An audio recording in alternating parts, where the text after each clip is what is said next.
Hi friends, welcome back to Rakesh ಬೇಜೆ tech YouTube channel. ಇವತ್ತಿನ video ಏನಪ್ಪ ಅಂದ್ರೆ, ವಿಕಲಚೇತನರು ಮತ್ತು ಹಿರಿಯ ನಾಗರಿಕರ ಸಬಲೀಕರಣ ಇಲಾಖೆಯಿಂದ ವಿಕಲಾಂಗ ವ್ಯಕ್ತಿಗಳಿಗೆ ಬ್ಯಾಟರಿ ಚಾಲಿತ ಚಕ್ರದ ಕುರ್ಚಿಗಾಗಿ ಅರ್ಜಿ ಆಹ್ವಾನ ಮಾಡಲಾಗಿದೆ. 2025 ಜನವರಿ ತಿಂಗಳಲ್ಲಿ ಅರ್ಜಿ ಪ್ರಾರಂಭ ಮಾಡಲಾಗಿದೆ ಮತ್ತು ಈ ಅರ್ಜಿ ಹಾಕಲು ಕೊನೆಯ ದಿನಾಂಕ ಮತ್ತು ಎಲ್ಲಿ ಅರ್ಜಿ ಹಾಕಬೇಕು ಮತ್ತು ಅರ್ಹತೆಗಳು ಏನು ದಾಖಲಾತಿಗಳು ಬೇಕು ಎಂಬುದರ ಬಗ್ಗೆ ಸಂಪೂರ್ಣ ಮಾಹಿತಿ ಕೊಡ್ತೀನಿ. ಅದಕ್ಕಿಂತ ಮುಂಚೆ ಇದೇ ಫಸ್ಟ್ ಟೈಮ್ ನಮ್ಮ ಚಾನಲ್ ನೋಡ್ತಾ ಇದ್ದರೆ ದಯವಿಟ್ಟು ಸಬ್ಸ್ಕ್ರೈಬ್ ಮಾಡ್ಕೊಳ್ಳಿ. ಸಬ್ಸ್ಕ್ರೈಬ್ ಮಾಡ್ಕೊಳ್ಳೋದ್ರ ಜೊತೆಗೆ ನಮಗೆ ಪ್ರೋತ್ಸಾಹ ನೀಡಿ ಅಂತ ಹೇಳುತ್ತಾ ವಿಡಿಯೋ ಸ್ಟಾರ್ಟ್ ಮಾಡೋಣ ಬನ್ನಿ. ಮೊದಲೇ ಇದಕ್ಕೆ ಯಾರ್ಯಾರು ಅರ್ಹರು ಇದ್ದಾರೆ, ಯಾರ್ಯಾರು ಅರ್ಹರು ಇಲ್ಲ ಎಂಬುದರ ಬಗ್ಗೆ ನೋಡೋಣ ಬನ್ನಿ.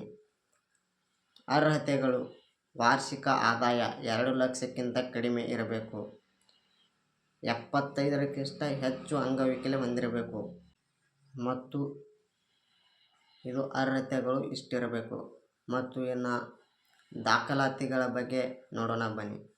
ಬೇಕಾಗುವ ದಾಖಲಾತಿಗಳು: ಆಧಾರ್ ಕಾರ್ಡ್, ಜಾತಿ ಮತ್ತು ಆದಾಯ, UDID ಕಾರ್ಡ್, ರೇಷನ್ ಕಾರ್ಡ್, ರವಾಯಿಸಿ, medical certificate, photo, mobile number ಮತ್ತು ಸ್ವಯಂ ದೃಢೀಕರಣ ಕೂಡ ಕೇಳಿದ್ದಾರೆ. ಸ್ವಯಂ ದೃಢೀಕರಣ ಎಂದರೆ ನಾನು ನನ್ನ ಹೆಸರು ಮತ್ತು ತಂದೆ ತಾಯಿ ಹೆಸರು ಮತ್ತು ಗ್ರಾಮದ ಹೆಸರು, ನಮ್ಮ ವಾಸಸ್ಥಳ ಮತ್ತು ಆ ಪತ್ರವನ್ನು ಬರೆಯುತ್ತಿರುವ ದಿನಾಂಕ ಮತ್ತು ಇನ್ನೂವರೆಗೆ ನಾನು ಯಾವುದೇ ಸಂಘ ಸಂಸ್ಥೆಗಳಿಂದ ದ್ವಿಚಕ್ರ ವಾಹನ ಮತ್ತು ಬ್ಯಾಟ್ರಿ ಚಾಲಿತ ವೀಲ್ಚೇರ್ ತೆಗೆದುಕೊಂಡಿಲ್ಲ. ನಾನು 75%ಕ್ಕಿಂತ ಹೆಚ್ಚು ಅಂಗವಿಕಲ ಹೊಂದಿದ್ದೇನೆ ಮತ್ತು ನನ್ನ ಸ್ವಂತ ಕಾರ್ಯಗಳಿಗಾಗಿ ನಾನು ಈ ಬ್ಯಾಟ್ರಿ ಚಾಲಿತ ವೀಲ್ಚೇರ್ ಬಳಸುತ್ತೇನೆ. ಯಾವುದೇ ಮಾರಾಟವನ್ನು ಮಾಡುವುದಿಲ್ಲ ಎಂದು ನಾನು ಪ್ರಮಾಣೀಕರಿಸುತ್ತೇನೆ ಎಂದು ಬರೆದರೆ ಸ್ವಯಂ ದೃಢೀಕರಣ ತಯಾರಾಗುತ್ತೆ.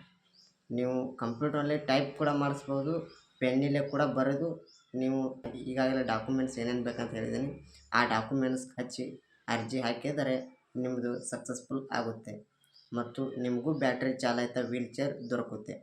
ಅರ್ಜಿ ಹಾಕಲು ಕೊನೆಯ ದಿನಾಂಕ ಜನವರಿ 18, 2025. ಓಕೆ, ಈ ವಿಡಿಯೋ ಇಷ್ಟ ಆದರೆ ದಯವಿಟ್ಟು ಸಬ್ಸ್ಕ್ರೈಬ್ ಮಾಡ್ಕೊಳ್ಳಿ. ಸಬ್ಸ್ಕ್ರೈಬ್ ಮಾಡ್ಕೊಳ್ಳೋದ್ರ ಜೊತೆಗೆ ಲೈಕ್, ಶೇರ್, ಕಮೆಂಟ್ ಮಾಡಿ ಪ್ರೋತ್ಸಾಹ ನೀಡಿ ಅಂತ ಹೇಳುತ್ತಾ ಈ ವಿಡಿಯೋ ಇಲ್ಲಿಗೆ ಮುಗಿಸ್ತೀನಿ. Thank you for watching.